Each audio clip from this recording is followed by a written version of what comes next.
What's alive for me right now? What's alive for me right now is like seeing myself in the camera, changing my position, being like a little bit like, oh my God, I look so big. That's alive for me right now. Self-awareness and my perception of my head and my body and seeing myself. Oh, yeah. And I don't know where this came from. Yeah, that's alive for me right now. Noticing the air. Yeah. Taking deep breath and slowly arriving in front of the camera. There was an impulse right now where I was like, oh, I can do it again. That wasn't perfect. So this impulse is there, this desire to put on a mask, do it perfectly. What is juicy and what is actually a big blockage for me to be creative? This desire to make it perfectly, especially when it's regarding videos. Yeah.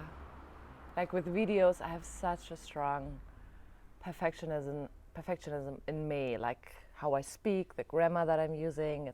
English is not my mother tongue, like you hear. So there's always like this insecurity inside of me. And also like how I present myself, what I'm wearing. And there's some uncomfortable feeling inside of me. And I notice I'm leaning in, like I'm leaning into the camera. So I'm exploring now how it feels like to lean back and also breathing into my back body. Yeah, that feels good. Yeah, just this idea of feeling seen. Yeah. It's so interesting because I just came back from level 3 of authentic relating. And there's this one exercise where you stand in front of the group and you say the sentence, I am here, 3 times. Wow. And that shook me. It shaked me so much. I noticed how my freezing response came up and I could track it, how I'm like certain parts of myself are freezing. And altogether, like I don't want to go into this video deeper into like my experience with level 3, but what I would like to share is that in this experience, in this level 3, I came face to face with my core wounds and with my freezing patterns. And it's intense. It's intense. To really to track when I'm freezing, even when it's like small parts of me being in freeze. And I find it very interesting to be aware of where our trauma responses are coming out, how they're coming out, like what triggers it. That was something I had a big aha moment, a big realizations around tracking my freezing response, tracking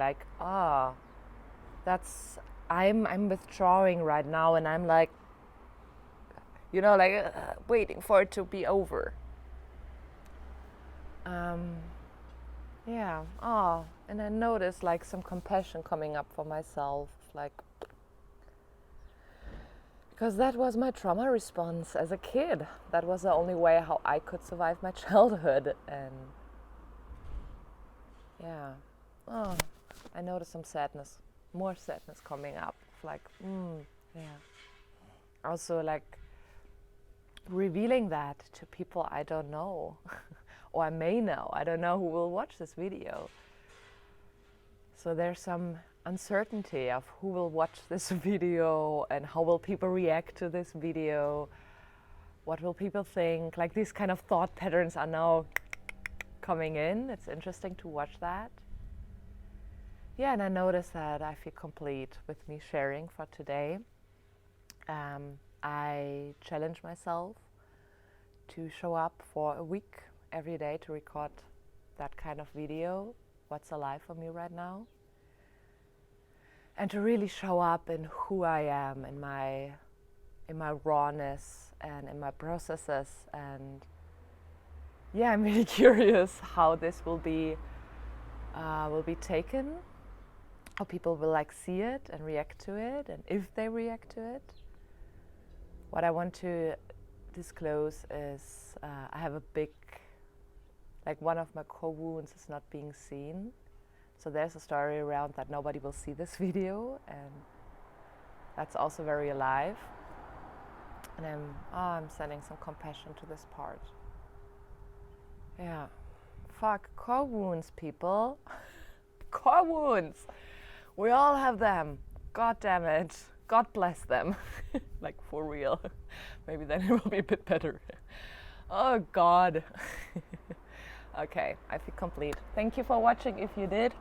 I'm sending love to you.